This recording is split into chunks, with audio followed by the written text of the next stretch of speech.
అనుకున్నది కాస్త చాలా టఫ్ ఫైట్ ఉంది, ఎక్స్పెక్ట్ చేయడం కష్టంగా ఉందని మీలాంటి వాళ్ళు మొన్న అంజయ్ చౌదరి గారు కూర్చున్నారు నా డిబేట్లో ఇదే టాపిక్ మీద.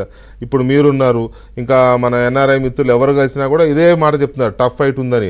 ఈ టఫ్ ఫైట్ అనేది రావడమే పెద్ద ట్రంప్కి మైనస్. అంటే నా వ్యూ చెప్తున్నా, ఎలక్షన్స్ చూస్తున్నాం కాబట్టి టఫ్ ఫైట్ అనేది రావడమే ట్రంప్కి మైనస్. ఇక్కడ నుంచి డౌన్ ట్రెండ్ ఉంటుంది తప్ప అప్ ట్రెండ్ ఉంటుందని నేను అనుకోవట్లే.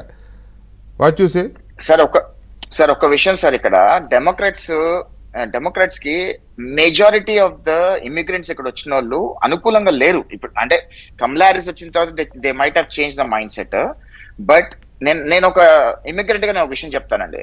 నాకు ట్రంప్ అంటే నచ్చకపోవచ్చు, బట్ నేనేమనుకుంటానంటే ఈసారి కూడా డెమోక్రాట్స్ కే ఓటేద్దాము.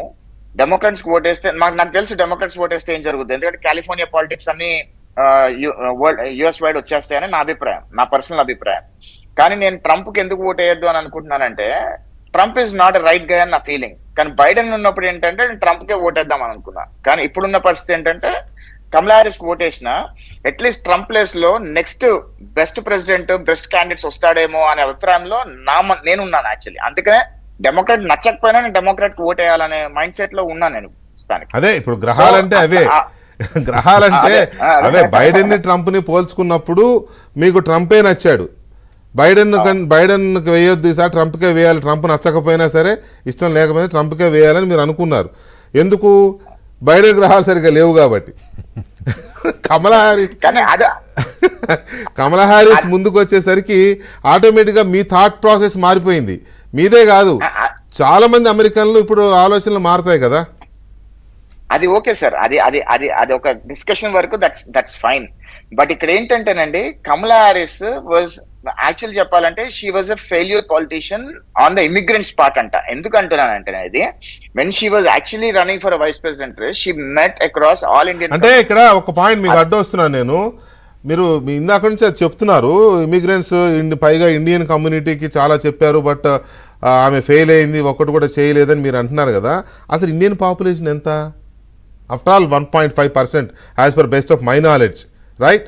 ఆ 1.5లో ఓటర్స్ ఎంతమంది? నా 0.5%, 0.7% ఉంటారు. అంటే ఇక్కడ ఇండియన్స్ కాదండి, ఏషియన్స్ గురించి మాట్లాడుతున్నాను. Indians are part of Asians, right? అంటే ఏషియన్ కమ్యూనిటీకి కూడా she was never keen on doing what she promised, ఒకటి.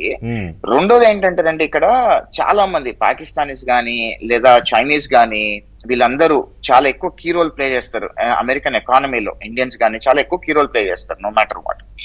ముస్లిమ్స్ అందరూ మనం ఏమనుకుంటామంటే డెమోక్రాట్స్ కు ఓటేస్తారు, ట్రంప్ కు ఓటేరు అని అనుకుంటాం. కానీ సిచ్యుయేషన్స్ హావ్ చేంజ్డ్ అండి. ఎందుకంటే డెమోక్రాట్స్ ఈ లాస్ట్ 4 years లో things were not that great what they predicted. అందుకనే థింగ్స్ వాళ్ళ మైండ్ సెట్ స్వింగ్ అయ్యి ఏం జరుగుతుందో చెప్పలేని సిచ్యుయేషన్ లో మాలాంటి వాళ్ళు ఉన్నారు. కానీ అక్కడున్న జ్యోతిష్యులు కానివ్వండి, అట్లా సిచ్యుయేషన్స్ కానివ్వండి, వాళ్ళు కరెక్ట్ చాలా కాంక్రీట్ గా చెప్తున్నారు గ్రహబలాలు అని చెప్పి. కానీ ఇక్కడ చూస్తున్న సిచ్యుయేషన్ అయితే డెఫినెట్లీ నెక్ టు నెక్ ఉందనేదే చెప్పగలుగుతాము. డెఫినెట్ గా I too agree with you. అక్కడ నెక్ టు నెక్ ఉంది ఈ వారం నుంచి. అది కూడా అంతకుముందు బైడెన్ ఆయన ఐసోలేషన్ దాంట్లోకి వెళ్ళిన తర్వాత మారింది కానీ పరిస్థితి అంతకుముందు భయంకరంగా ఉంది. ట్రంప్ 67%, 65% అట్లా చూపించింది కదా ఒపీనియన్ పోల్స్లో. కానీ ఇప్పుడు అలా లేదు. కొన్ని స్టేట్స్లో ఆమె లీడ్లో ఉంది, కొన్ని స్టేట్స్లో ఆయన లీడ్లో ఉన్నాడు. ఆ లీడ్లో ఉన్న దగ్గర కూడా నెక్ టు నెక్కే ఉంది, పెద్ద డిఫరెన్స్ ఏం లేదు. ఒకటి మాత్రం చెప్పగలుగుతాను, స్వింగ్ స్టేట్స్ డెమోక్రాట్స్ కైవసం చేసుకోవడం అనేది not an easy thing actually. ఎందుకంటే majority of the swing states are red states లో ఉన్నాయి. ఆ రెడ్ స్టేట్స్ ని బ్లూ స్టేట్స్ కి మారాలి అంటే కనుక they have to put a lot. అంటే ఈసారి ఏదో చెప్తున్నారు కదా, ఒబామా కూడా క్యాంపెయిన్ కి వస్తారు అని చెప్తున్నారు కదా. ఒబామా సార్, ఎప్పుడైనా ఒబామా గారు లాస్ట్ టైం బైడెన్ గారికి కూడా క్యాంపెయిన్ చేశారు. ఈ క్యాంపెయిన్ ఫర్ ఇట్, బట్ ఇంత అగ్రెసివ్ గా చేస్తారో తెలియదు. కానీ ఒకటి ఏంటంటేనండి, just out of the context ఒక విషయం చెప్తున్నాను.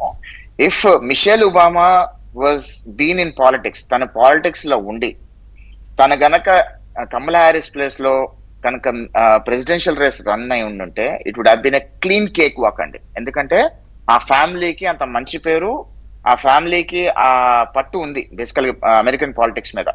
షీ వుడ్ హ్యావ్, అంటే ఇంత ఫైట్ కొట్టాల్సిన అవసరం ఉండేది కాదు. డైరెక్ట్ గా బై డైరెక్ట్ ట్రంప్ మీద గెలిచినప్పుడు ఫస్ట్ నుంచే Michelle Obama would have been in the rally అన్నమాట. టాప్ నాచ్ ఉండేది తను. బట్ డెమోక్రాట్స్ ఎప్పుడు కూడా ఎట్లా చూస్తారంటే the way they look their politics is more towards Democrats లోనే మహిళల్ని యాక్సెప్ట్ చేయని కల్చర్ ఉంది ప్రెసిడెంట్ గా, అంటే వైస్ ప్రెసిడెంట్ గా వాళ్ళనే ఓడించుకునే. ఎందుకంటే హిలరీ క్లింటన్ టైంలో కూడా డెమోక్రాట్స్ లో చాలా మంది కీ ప్లేయర్స్ ముందుకొచ్చి సపోర్ట్ చేస్తాం ఎవరైతే ర్యాలీ చేశారో వాళ్ళందరూ బ్యాక్ అండ్ ట్రంప్ కి సపోర్ట్ చేశారు. ఇన్ఫాక్ట్ చాలా కథనాలు ఉన్నాయి దాని మీద కూడా.